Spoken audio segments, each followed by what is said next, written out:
This podcast is supported by Progressive, a leader in RV insurance. RVs are for sharing adventures with family, friends, and even your pets. So if you bring your cats and dogs along for the ride, you'll want Progressive RV insurance. They protect your cats and dogs like family by offering up to $1,000 in optional coverage for vet bills in case of an RV accident, making it a great companion for the responsible pet owner who loves to travel. See Progressive's other benefits and more when you quote RV insurance at Progressive.com today. Progressive Casualty Insurance Company and Affiliates. Pet injury is an additional coverage and subject to policy terms.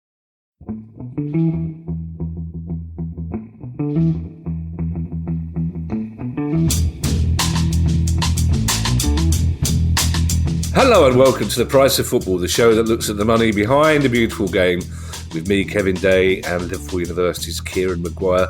I'm not sure I left enough time between you saying go and me saying hello there, Kieran. We don't want to give people an insight into our incredibly technically complicated system that we have for letting me know that it's time to start saying words. Go! Like Mike Mansfield in the 80s said, 3, 2, 1, go! Lovely to see you, Kim. We saw you last night for our monthly Q&A Zoom meeting for club members, which is growing by the month. Yes, it was fantastic fun, and they were certainly keen on keeping us on our toes with the questions.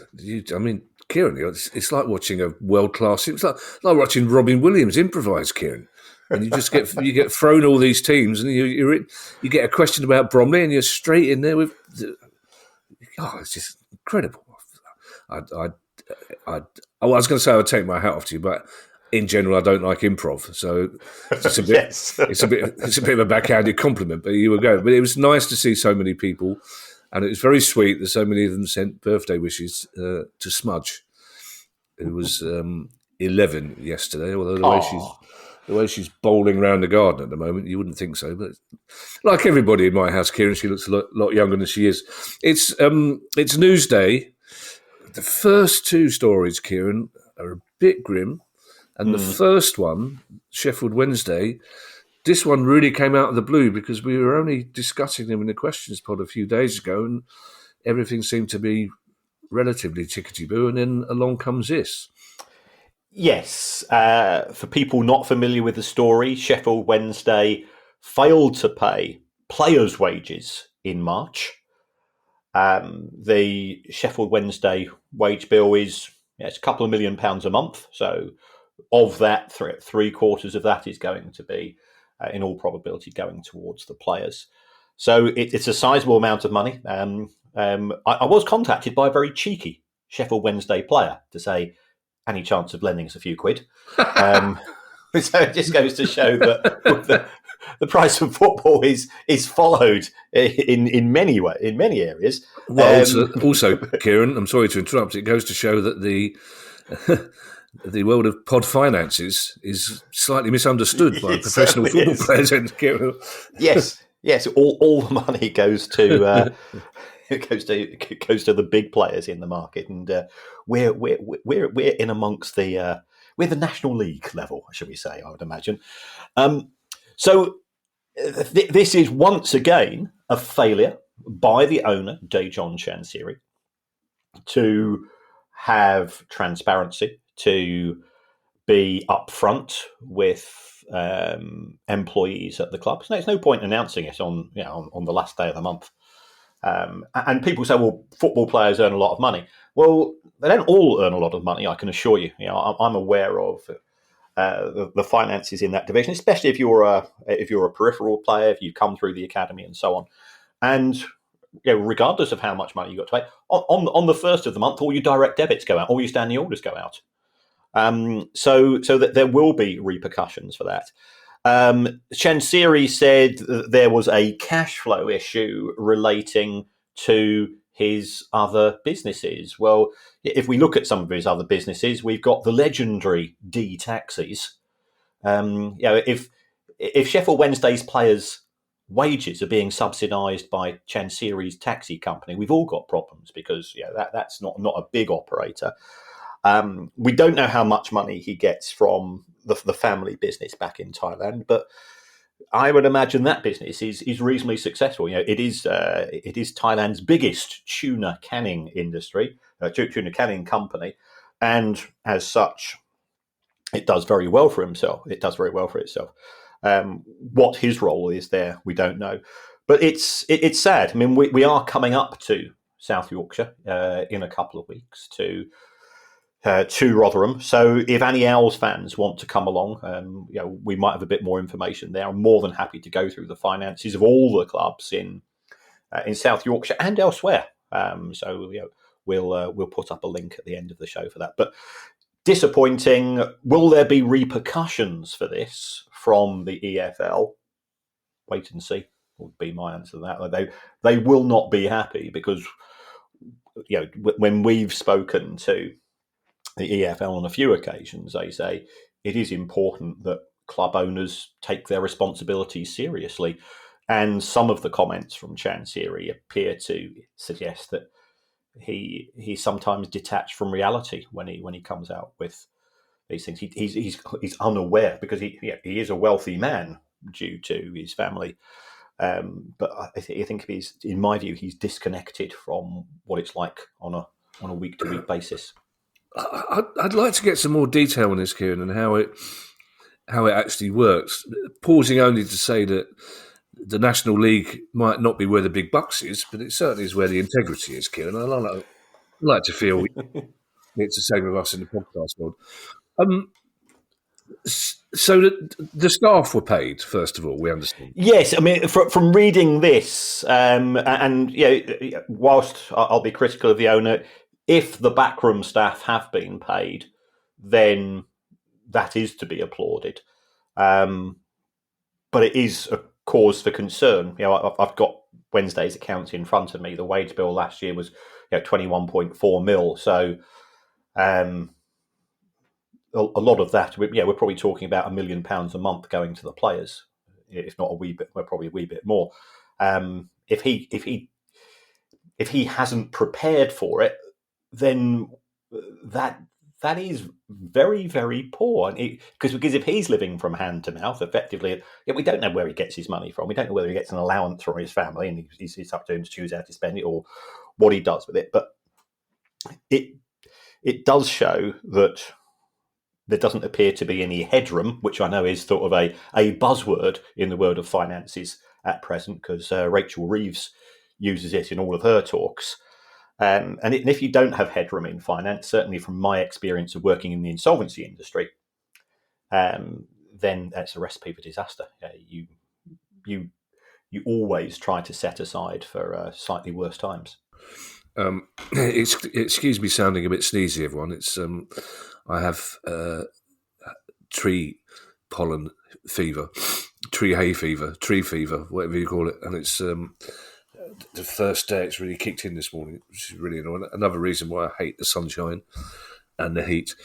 Again, Kieran, this is what I want to get my head around. The fact that the staff were paid and the players weren't.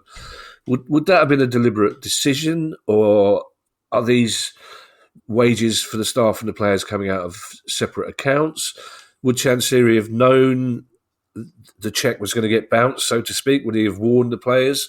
Or would they have simply woken up, or their agents would have phoned them to say, we don't know why, but the money hasn't turned up? Could he argue this is an honest error and somebody hadn't switched money into the right account at the time, as we've all tried to claim in the past? Or has he just gone, well, they're not going to get paid, they'll have to deal with it? He does seem quite a contrarian individual. He's got history in terms of late payment of wages, so just to say that it's a surprise would not be believable by the staff.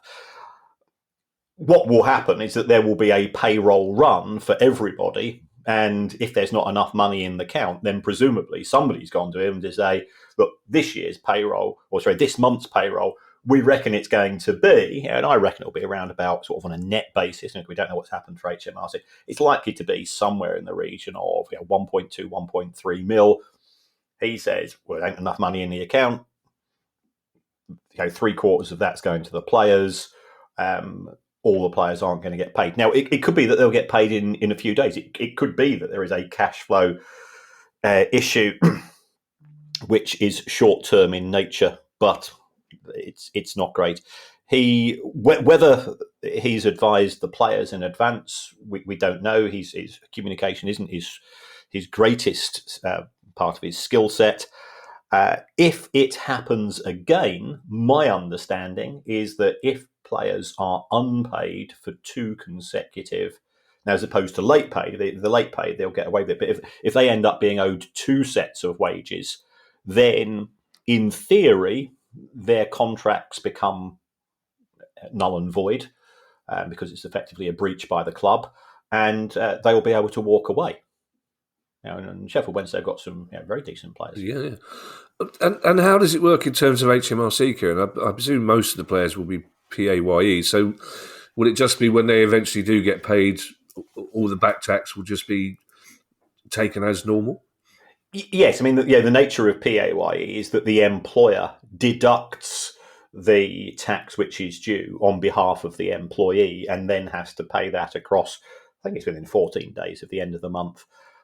There is a good relationship between the EFL and the Premier League, to be fair, and the National League and SPFL and HMRC, along the lines of clubs have to inform the football authorities for any delays in payment to the tax bodies.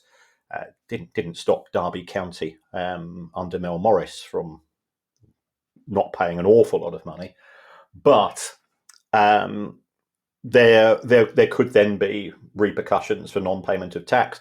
And what the EFL tends to do is to put you initially on a transfer embargo, and then things escalate from there.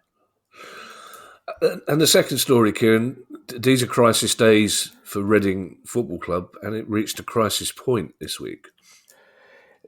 Yeah, I mean, it's so sad for Reading because it's one step forward, one step back, and there's I think it's a player agency called Skelland Brown has issued a winding up petition for unpaid fees. So once again, it comes down to the intransigence of the owner, Dai Yonga. There is a bid on the table. Why that's not progressing, we don't know. The American family involved, from what I've seen, they should sail through the owners and directors test. Yeah, they appear to be wealthy, as are many American investors. So what is causing these issues is Dai Yonga doesn't appear to have any money. Or if he does have money, he can't get it out of China. But given that he was described as a dishonest debtor in a Chinese court, I'm not sure he's got money in China either. So it's a classic case of asset rich and cash poor. If you take a look at his property in London, which looks, I think it's one of these places which you see worth about 15 million quid. I think he's now living with his sister. You hear all of these stories doing the rounds. But from a Reading fan's point of view, we are now a week away, or less than a week away, from he effectively being told he can no longer be the owner of Reading Football Club, and his ownership, as far as the EFL is concerned, expires. Where the club goes from the day after that, the board of directors are going to have to make a decision, as we discussed last week. I'll come on to the new owners in a moment, Kieran, but what's the potential outcome of the winding up petition? I know liquidation, possibly, but I'm interested in the timing of this. Is this a company who've gone, look, Reading owe us money, it looks like they've got new owners coming, this is the right time to put this claim in and the new owners will cover it?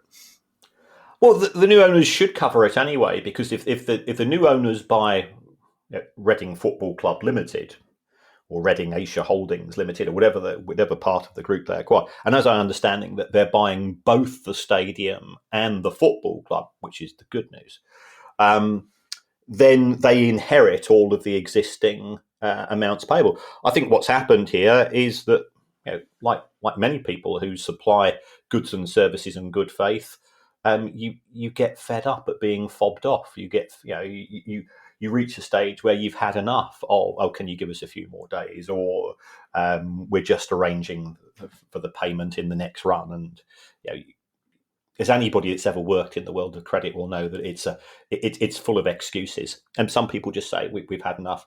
Put in the petition with the aim for it would be the bailiffs probably who would go in and repossess some of the goods. And of course, you get the square root of diddly squat. If the bailiffs come in, you've got to pay their fees, and it's never a good sign. And with your experience in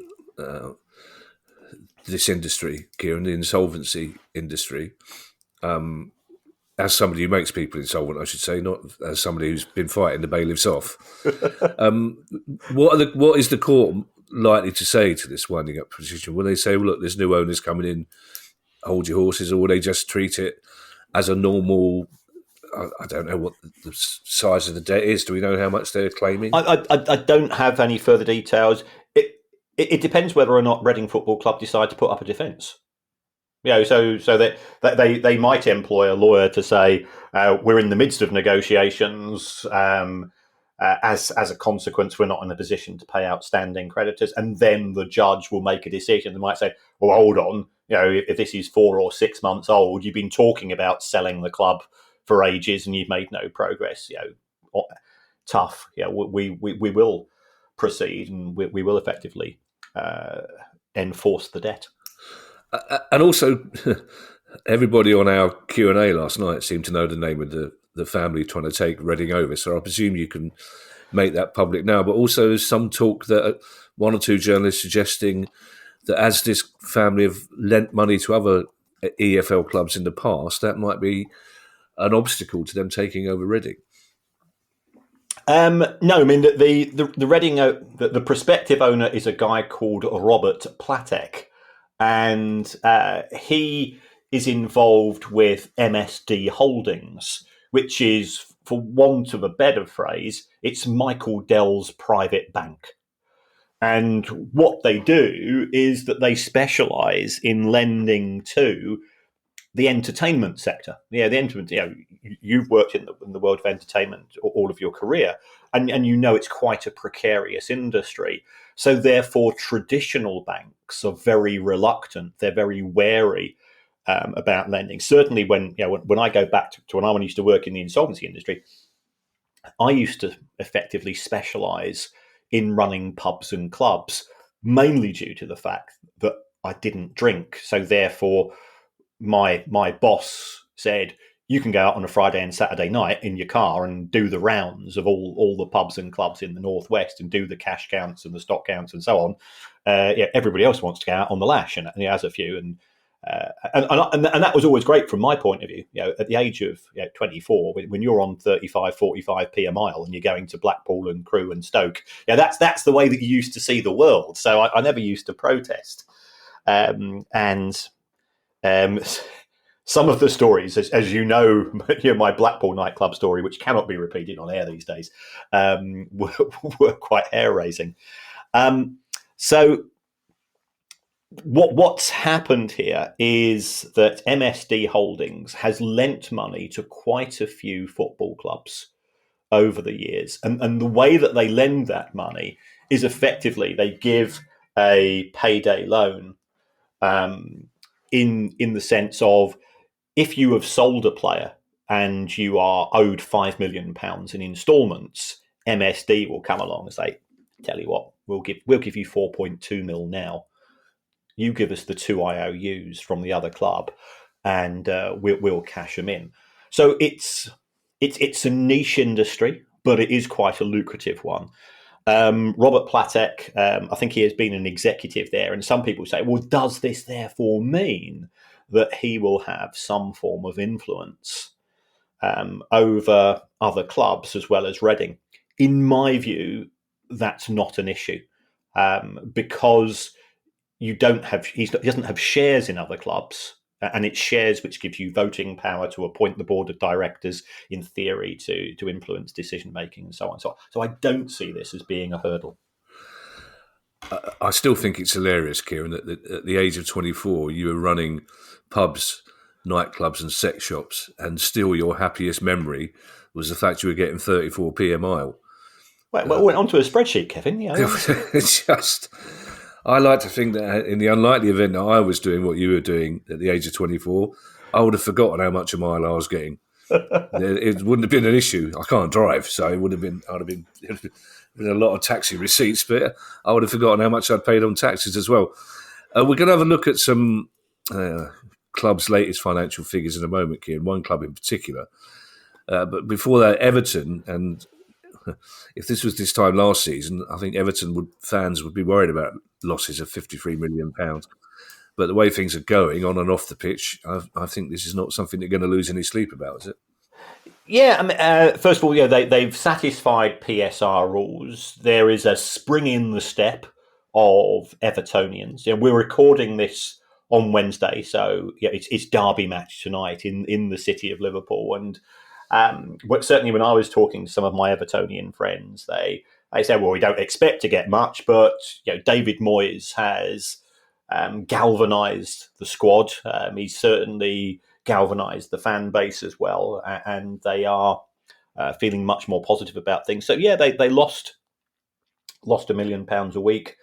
That was in the Mashiri era. If you take a look at their spending on players, it's a classic case of big party followed by big hangover for 3 or 4 years, and they had to cut back substantially on investment in the squad. But I think things are looking better. Will they have a lot of wiggle room in the summer in order to have a splurge? That is the official word that we use in the world of buying players. I don't think so, but trading involves the outdoor as well as the indoor, and I think if they're smart, they can certainly get involved in the transfer market this season, this summer, with a view to Bramley Moor Dock opening next season with a couple more signings. Funnily enough, £1 million a week sounds a lot worse than £52 million a season, doesn't it? Somehow, when you actually say it like that, you think, "Oh, that is a lot of money, isn't it?"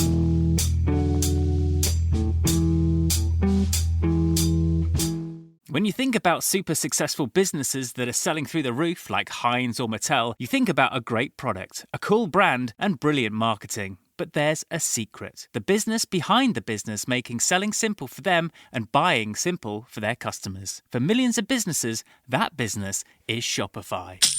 Upgrade your business and get the same checkout as Heinz and Mattel. Sign up for your $1 per month trial period at shopify.com/promo, all lowercase. Go to shopify.com/promo to upgrade your selling today. Shopify.com/promo.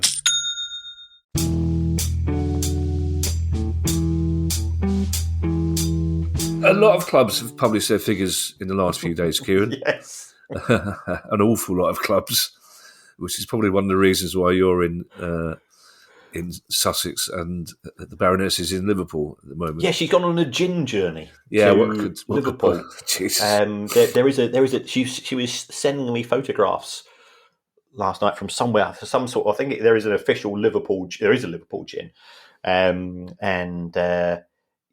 she was smiling a lot and telling me that she loved me, which is always nice to hear. Yeah, that's how gin starts, Kieran. It's not how gin ends. Oh, right. It's really not how gin ends. Trust me. As I say, a lot of clubs: Oldham, Fulham, Forest, Wycombe Wanderers, Macclesfield, many more. And if you want details, you can go to Kieran's Twitter feed to find details. But there's one club in particular, Kieran, that's been grinding your gears, and regular listeners won't be surprised to discover which club that is. Yeah, it's our very good friends Chelsea FC.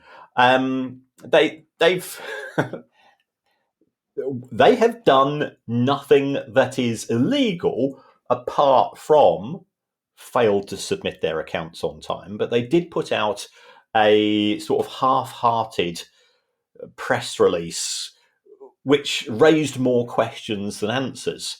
And I think this is, to a certain extent, this is Todd Bowley showing one finger or two fingers to anybody that's got an interest in the finances of the club, because he can do this.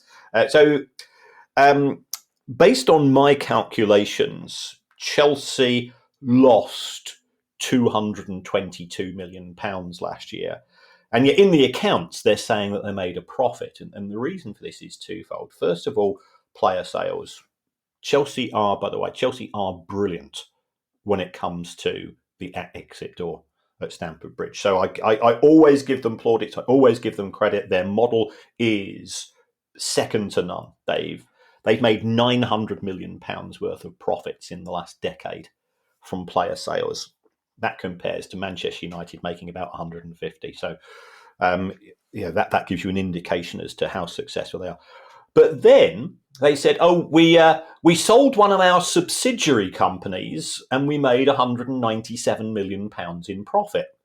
And people are going, what are they talking about here? They're not giving us full details, but I think we are 99% certain that the subsidiary company that they sold was Chelsea Women's Football Club Limited. And it was sold to one of Todd Bowley's other companies, Blueco 22 Group. And then you look at those numbers, say, okay, well, so they sold it for 200 million quid. And I, of course, I go into the accounts of Chelsea Women. Now, let's put things into context.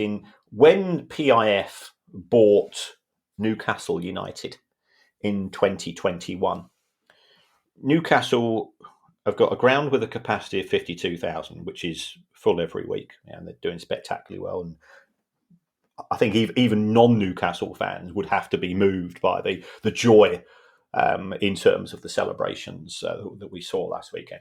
So they've got a 50,000 capacity stadium. They've got a squad which is worth hundreds of millions. They are in the Premier League. And when they were sold for £305 million, and they were making £150 million a year in revenue. So for every £1 coming into the club, they were valued at £2. You look at Chelsea's accounts, their most recent account said that they made £9 million worth of revenue, Chelsea Women. They're playing at Kings Meadow. They've got an average attendance of 4,000, which is still pretty decent. I'm not denying that. And Chelsea are a fantastic. Chelsea's women's team are a fantastic team. But to say that they are sold for 200 million, to say that they are worth 2/3 of the value of Newcastle United in the Premier League, and it works out that for Newcastle were worth £2 for every £1 coming into the club. Chelsea women's team, according to Todd Bowley, are worth £22 for every one. And you go, how they managed to justify those figures is beyond me. How the Premier League said, yeah, that's fine, that's a fair value, again, is completely beyond me. I know that they will have used some analogies with what's happened at Angel City in the United States, but the NWSL is a closed league. It's a franchise product. It's nothing like what we see in the WSL here. So it's completely baffling, but they've either got very persuasive they've got very aggressive lawyers, Chelsea. They've got very persuasive with the auditors, but not that it's the auditor's job to sign off, and it makes the PSR rules a complete farce. And if I was an executive or a fan of Everton or Nottingham Forest, who had points deductions last season, and you're seeing this type of thing take place and this deemed to be acceptable, and you also have to hold the owners of Premier League clubs to account here, because in the EFL, property sales are excluded from the PSR calculations, and the Premier League had the opportunity to do this. And they couldn't, in the Premier League itself, Richard Masters and his people say, well, we know that this thing's farcical, but we can't do anything. It needs 14 votes. And it's shame on Premier League owners who said, well, actually, this is a get-out-of-jail-free card. So what we're going to do, it's not turkeys voting for Christmas. We will allow this farce to continue. And if we have to apply this rule at some point in future, then we will do so. But it's nonsense. It's utter garbage to say that a club which has made Operational losses, £249 million in 2023, £222 million in 2024. To say that's a good operational business is nonsense. I very much enjoyed the look on your face there, Kieran, as you remembered halfway through that Chelsea have very aggressive lawyers. I have been on the receiving end. Two things off the back of that. First of all, you mentioned Newcastle. I think the highlight of our club members' Q&A last night was in response to a question. You gave a bravura, I can only describe it as bravura, improvised analysis of the departure of Amanda Staveley, which actually ended up being quite emotional. Secondly, and I know Palace have done this as well as Chelsea, but Kieran Maguire, what sort of world have you created, Maguire, where clubs are now issuing press releases about their forthcoming financial figures? What's happened? In the old day, before we started this pod, if you got the news that your club was giving a press release, you'd go, brilliant, who have we signed? And now there's a press release to say we've got our dodgy financial figures coming out, but don't worry, as long as Maguire doesn't notice, we think we'll be fine. It's not jumpers for goalposts, is it? It's not why we fall in love with the game. It's not, and I worry that it's our fault, Kieran. I worry that without us, the football world would still be chugging along quite happily, not bothered about money. Kieran, we had exciting news last week about the transfer window being compressed to make it even more tense for Sky and be still my beating heart. We've got a press release about the transfer window, Kieran, this week from the Premier League. There's a new one. We've got another one coming, Kieran. 3 windows in a year. It's like play school, isn't it? Yes. What would Big Ted say about this? I'm never a big fan of Big Ted. Well, Kieran, I should point out that you were probably about 20 years too old to be watching it in the first place, Kieran. Really, I watched it in the 60s and 70s. Oh, that's true. Young people, you need to look it up. Play school start. You had a choice of windows through which toddlers were invited to. Health and safety wouldn't allow it now, Kieran, for a start. No, it wouldn't. You had the round window, the square window, the oval window, was it? Arched window. I beg your pardon. Yeah. Where hearty young presenters would invite toddlers to step through into this week's story world. Definitely not allowed by either compliance, legal, or health and safety. But yes, we've got a new transfer window, Kieran. Yes, as a result of the Club World Cup, and there is now going to be a window before the Club World Cup starts and a window after the competition ceases. And I guess the reason for this is that we're going to be so transfixed by the excitement of the FIFA Club World Cup that we'll lose all interest in the rest of football. And so this is for the Premier League only. And the reason for this is that 2 members of the Premier League, Chelsea and Manchester City, are competing in this event. And therefore, they will have executives in the United States where the matches are taking place. I don't think we know who's playing who and where yet. It's not like if you think we're into April, and you compare that to the FIFA World Cup, which is taking place next year. As soon as the draw takes place, and you're out there with. I'll be straight onto Skyscanner, working out where I'm going to and what I'm seeing and so on. And getting I remember I went to see in the World Cup in South Africa. I went to see Portugal play North Korea, and being a nerd, I managed to get hold of, and this took an awful lot of supply chain issues. I managed to get a replica 1966 North Korea World Cup shirt, which I was well made up about. And I turn up, there's 70,000 people sort of falling in swooning every time that Cristiano Ronaldo mops his brow, and there's me with this little communist inspired shirt. I think I might have misread the room here.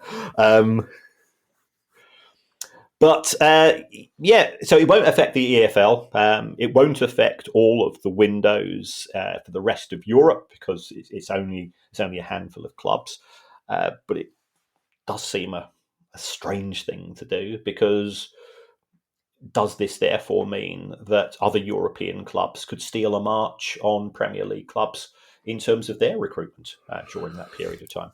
I genuinely thought, Kieran, and I know it sounds cynical, but this extra summer transfer window was crowbarred in to allow Man City and Chelsea to spend the enormous amounts of money they're going to earn by taking part in this godforsaken tournament, because already, whatever happens to them in the Club World Cup, they already know that they're going to earn a shed load. You're absolutely right. The entry fee is around about 40 to 50 million by the looks of it. And if you proceed, the winning team could earn £97 million in prize money. I think that's potential. I'll have to check my numbers. I think it's more than Argentina won for winning the World Cup, which is the greatest competition on the planet. Whereas this just appears to be, the more that you read about it, the more tawdry it appears. We have been quite hostile. We have apparently been creating headwinds, and we will try to give FIFA the right of reply to say, well, actually, chaps, you're being cynical old legacy fans, and we got it wrong, and we're more than happy to take on that comment. FIFA have asked for the right of reply, Kieran, which we're only too happy to give them, and we're currently in negotiations to see how far up the food chain we get until some poor sod gets told you're doing the price of football next week to try and justify the Club World Cup. Man City are never out of the news, Kieran, but there's a lot of people disappointed with a new partnership they've formed this week. Yes, Manchester City have announced a partnership with Viagogo. And people not familiar with Viagogo, they are a ticket tout agency. They call themselves a secondary market agency. No, they're ticket touts.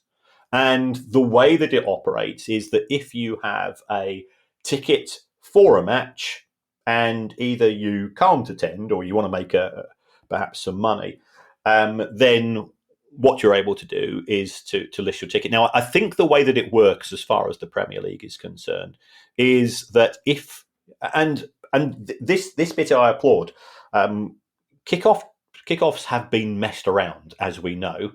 So therefore, it's not reasonable to expect a fan to keep Friday night, Saturday lunchtime, Saturday 3 p.m, Saturday evening, Sunday, and potentially you can't expect people to keep 4 days free over the weekend at the whims of a broadcaster. And look, we understand why the broadcasters do what they do. They pay an awful lot of money. They're entitled to dictate the timetable. So if you can't attend a match, the way that it works is you list your ticket, and you will normally get 1/19 of your season ticket price back, and then the club goes and sells those tickets. The issue that Manchester City fans have, and I was on a podcast a couple of days ago with a Manchester City fan who was raising this, and said that there appears to be relatively few checks and balances as to whom these tickets are being sold to. So therefore, when Manchester City hosted Real Madrid, there were some Real Madrid fans in the home end. When Manchester City were at home to Liverpool, there were some Liverpool fans there. Well, people, and look, if you're a Liverpool fan, especially if you're not based in Liverpool, you're desperate to see your team. I personally have no issue whatsoever, because I've done it myself. I've been to away grounds, but tell you what I don't do. I don't cheer when Brighton score. I don't wear a shirt. You keep your mouth shut. You show a bit of due respect. By all accounts, things got a bit leery, and we're not condoning violence or people acting like arses and piling in just because somebody happens to support a different football club. But this is happening more and more, and there is a danger issue, in my view. Viagogo don't care to whom the ticket is sold. They simply take their commission, and their commission is huge, by the way. So the price that you end up paying for these secondary tickets. But the reason why City fans are so disappointed is that Viagogo is the 9th ticket tout agency that Manchester City have partnered with. And therefore, one of the fan groups has urged Manchester City fans at their next home match to boycott the first 9 minutes. And Pep Guardiola, he himself has said, if I was a City fan, I'd be cheesed off as well.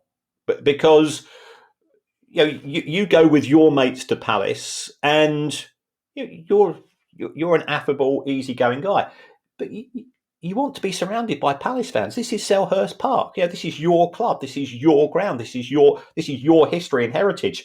And to get people who are supporting other clubs, it's not great. So fair play to the Manchester City fans for the protest. Fair play to Pep for saying that he's not comfortable with it as well. But it's the direction of travel that we're seeing in football, that everything is about monetization and things like atmosphere. That doesn't convert in the eyes of an accountant into cash. Well, speaking of fraternising with the enemy, Kieran, are you coming to the Pawsons before the game on Saturday? If invited, yeah, I'd love to be there. I'll be there. We'll take that as an invite, Kieran, but just be prepared, obviously, to spend a lot of time in the corner being asked questions about football finance, which paradise for you, Kieran. It will save you an afternoon. Oh, that's true. That's very true. I think in general, Kieran, I'm with the Man City fans here 100%. I just think in general, clubs should have no sort of relationship with any ticketing agency whatsoever. I know Chelsea fans were very uneasy about the fact that Todd Bowley's company is selling tickets for other games. I just think in general, the club should find their own way of dealing with ticket situations, not somebody who wants to make a profit out of it.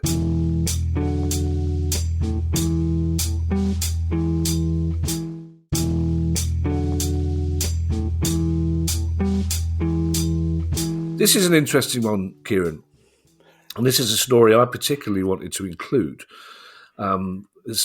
We talk a lot about Tottenham, and Daniel Levy, this week, in a statement to Tottenham fans, said that the club's spending in the transfer market must be sustainable and smart. But he also used the phrase, "we can't spend money we don't have," to which the response of Tottenham fans that I know is, "You've got shed loads of money." So it does seem, though, that he's already preparing fans for a transfer window that they will probably be disappointed in. But this idea that a club that we hold up as a paragon of virtue in terms of money-making needs to be careful in the transfer market seems to be counterintuitive, Kieran. Yeah, I in particular am intrigued by the use of the word smart. And the reason why I say that is that I've got Spurs accounts in front of me now, which says that in the past 5 seasons, Tottenham Hotspur Limited, not Tottenham Limited, that wouldn't be acceptable, of course. Of course. Yeah. Have spent £830 million in 5 years. Wow.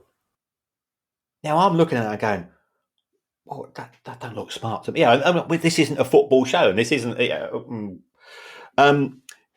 If you're going to have a smart and sustainable transfer policy, then what you need to do is to have people at the top of the club who don't press the panic button every time there's a run of poor results, change the manager, and then you get a new manager coming in and say, "Well, I want to go and play a different style of football, mate."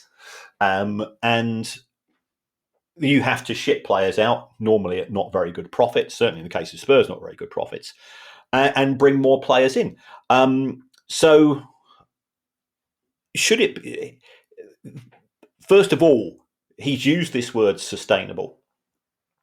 I'd like him to define sustainable, because Chelsea was sustainable under Roman Abramovich because he subsidised the club. Newcastle are sustainable under PIF because they've got very wealthy owners, and yet they can't spend what they want to.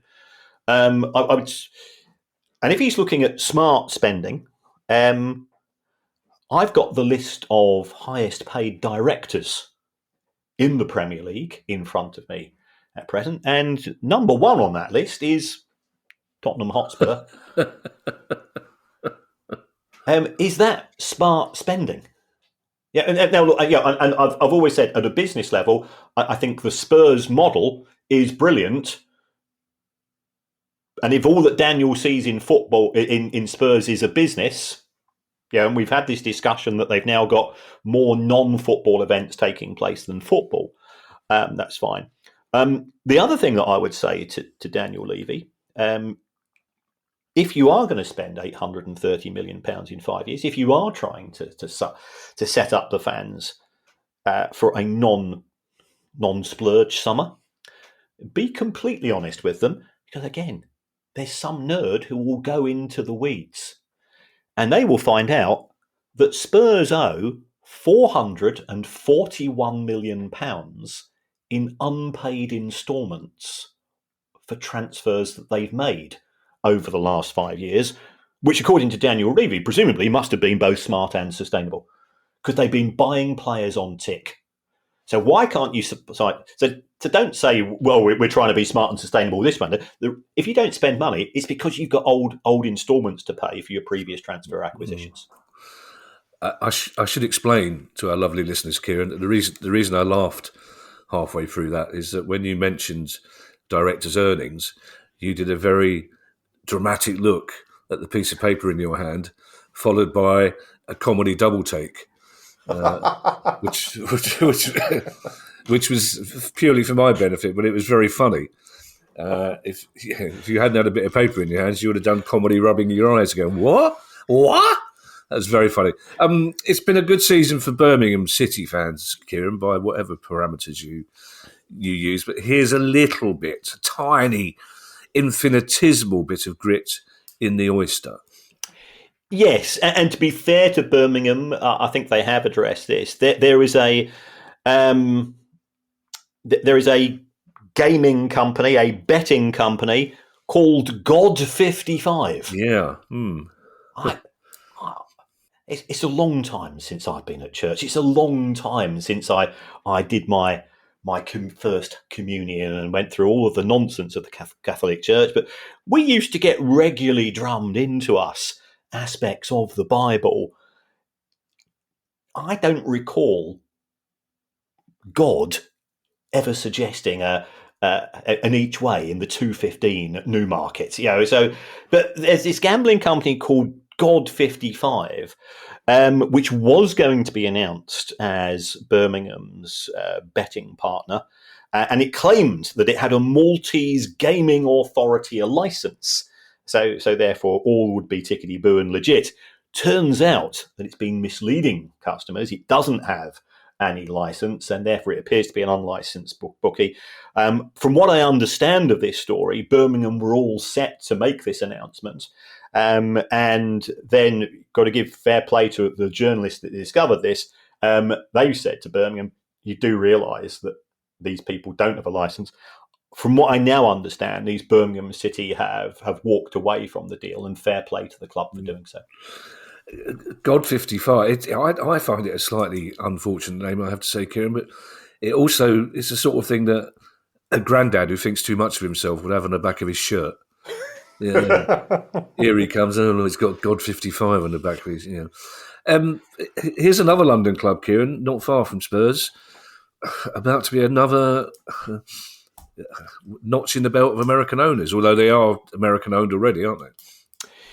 Yes, the Nigel Travis, who is connected with Krispy Kreme donuts. Yeah, he's a good lad. He's Nigel as well. I've met Nigel. I like him a lot.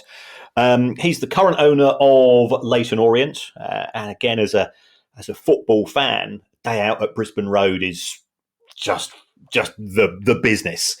But it looks as if there's going to be a consortium headed up by a guy called David Gandler.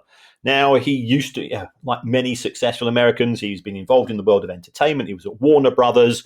He is a past owner of Paris FC, who are sort of the St. Pauli of French football. And And what is intriguing is that he's very much going to be the public face, I think, of the consortium. There is talk of moving away from Brisbane Road because the club don't own the stadium. They presently rent it from Barry Hearn, previous guest, of course, on The Price of Football. And they have grand plans. They believe that there is there's an audience in the vicinity who want to come. They believe that they can get to the Premier League. I'm certainly I can remember Leyton Orient in the equivalent of the Championship, and you're getting decent crowds there. So they're talking the talk, and I think it will be fascinating to find out. I think Nigel Travis is going to keep a minority stake. So I've met Nigel. He is a good guy.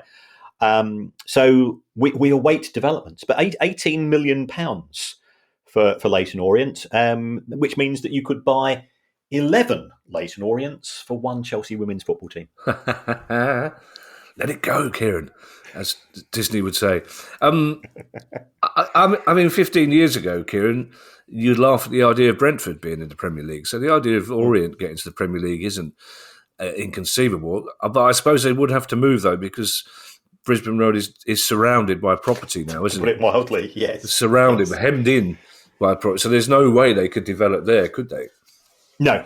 So, but presumably one would have thought if they're going to invest this amount of money, they will have done some due diligence and identified a site. Good luck to them. Yeah, great place, Orient. It is. Yeah, they're a lovely club as well. Really friendly. It all sounds patronising when you say that, but they're a really friendly club to visit as a broadcaster, or indeed as somebody doing a 63-mile charity walk. They were fantastic. Good news. How many times have I said this? I mean, Morecambe fans have been beleaguered recently, but there may be some good news for Morecambe fans coming up. Yes, it looks as if there is progress in terms of the takeover. Again, I'm always a little bit cautious about saying anything because it's a bit like Reading. It's steps both forwards and backwards. The energy drinks millionaire, self-proclaimed millionaire, does appear to have some sort of business partner. Whether that's going to make progress through the EFL's owners and directors test investigations is open to question. But the current owner, we need him out of football. He's not a football fan. He's certainly not a rugby fan. So I just hope for the sake of Morecambe fans that they do make progress on this. Clearly, they're not having a good season. There's a very significant chance of relegation to the National League, but one would presume that prospective owners would be aware of this, and that would be included in their negotiations. I was going to ask that. Would it have a significant... I mean, they're going down. It's almost impossible to see them not going down, unfortunately. How much of an impact would that have on the sale price? Or, the fact is they'll probably still get the same attendances, I imagine, the same sort of sponsorship. Does it make that big a difference? Well, no, it's quite a big hit when you get relegated from the EFL to the National League because you lose the solidarity payments that the Premier League pay, and that's worth $1 million. You probably got another $1 million in the EFL TV deal. You get parachute payments of half of that for 2 years. So it is substantial, but you would factor that into negotiations just for the sake of the fans who've been through a lot, and also the board of directors who have conducted themselves with extreme professionalism as ultimately as volunteers. They deserve some respite from all of this as well. Yeah. This time yesterday, Kieran, I would have said the one consolation about being relegated to the National League is that you get the DAZN broadcasting deal. As we discovered last night from a very angry participant, in our Price of Football Club Q&A who supports the National League team, who's, if you're listening, Mark Ives, I'm afraid to say he's not a fan. And in particular, he's really not a fan of he went into some detail about why he wasn't a fan of the DAZN broadcasting deal. I mean, hats off to DAZN. I mean, they must have their hands full spending that surprising massive amount of money they got from an unnamed Saudi donor to film and broadcast the FIFA Club World Cup. So hats off that there's still a couple of teenagers left in the office looking after the National League, basically. well done to, it's not often we get to say this, Kieran, but well done to DAZN. Absolutely. Ticket price increases, Kieran, discuss. Leeds United, the latest big club, to announce a fairly hefty one. Yes, and this came a few days before Leeds United announced their financial results, and they lost an awful lot of money. They lost £1 million a week in the Championship, despite parachute payments last season and so on. 14%. Now, I understand that's not a blanket 14%, but that was the headline figure that we've seen. Leeds United charge pretty significant prices. They certainly charge very high prices for away fans, which I understand to a degree, because quite a few clubs charge Leeds fans because there is no away ticket cap in the Championship, which I think is a huge shame. But again, and people say, well, why can't the EFL sort this out? The EFL ultimately are administrators, so it's up to the clubs to make this decision. It's ludicrous that you can watch the Manchester derby, the Liverpool derby, the North London derby, the A23 derby as an away fan and pay no more than £30, and yet it's £47, £48 at times to watch as an away fan, on top of your transport and everything else that goes to go and see a match. Well, plus as well, I'm not saying that Leeds fans are exploited, although they are to an extent. They are. They are. Let's be fair, because every other club in the EFL knows that Leeds, the Championship, knows that Leeds fans will sell out, as many other clubs will do as well. But Leeds will take as many away fans as you give tickets to, basically, and they will pay whatever you're paying. So if on top of that, the club are telling them that they've got to pay, and 14%, anything over 10% somehow psychologically for a football fan, you can rationalise 5%, even though that's a lot of money. You can go, all right, things are tough, but 14%, Kieran, on top of the fact that you're paying 48, 50 quid for your away ticket, you're now paying a lot more for your home ticket, it seems. Exactly. And again, it seems that the first reaction of many clubs to financial distress is to charge the fans more. Yeah. Thank you to everyone who's joined the Price of Football Club, which I think we've mentioned enough on this pod now, Kieran. If you'd like to join that club too, then please go to our website, priceoffootball.com. If you have a question you'd like answered on our regular and weekly, that's probably a tautology, questions pod, then you can email us at questions@priceoffootball.com. You can follow us on Twitter, X, don't forget, and you can find us on YouTube. And if you'd like to buy one of our excellent books, and it's back, Kieran, the Price of Football t-shirt, it's back. You can find all the details on our website, priceoffootball.com. It's Wednesday today. We're recording this just a few hours before Southampton inevitably get their one and only win of the season coming up.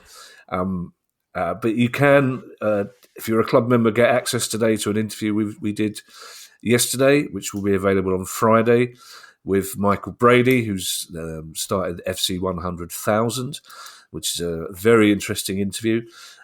Otherwise, we'll be back on Tuesday with that questions pod. In the meantime, I shall hand you over to Mr. Kieran Maguire for his customary farewell. And just another reminder, we're coming to South Yorkshire on the 28th of April. We will trying to get tickets isn't easy. I think you've got to apply for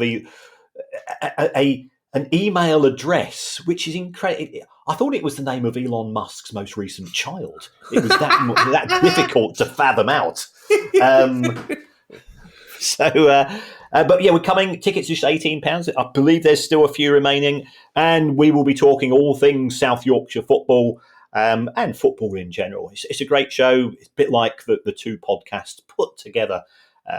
Half the show is on latest topics, and then half the show is over to you, the audience, to do a Q&A for myself and Kevin. And so we are in negotiation with Rotherham to have a guest, and we might try and find some other guests as well. So watch this space. Bye, everybody. Bye. The Price of Football.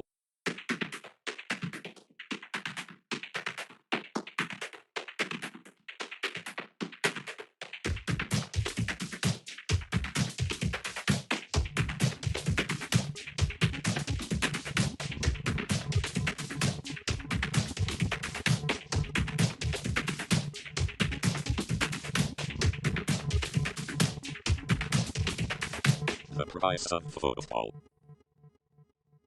This is Ali Maxwell from Not the Top 20 podcast, the number one EFL podcast covering the Championship, League One and League Two. Every Monday, our show is teeming with talking points and surprise results. These leagues and the characters within them are unpredictable and constantly entertaining in their nature. And we never have to speak about VAR. Subscribe to Not the Top 20 podcast on your preferred podcast platform and dive into the best, most in-depth EFL analysis around.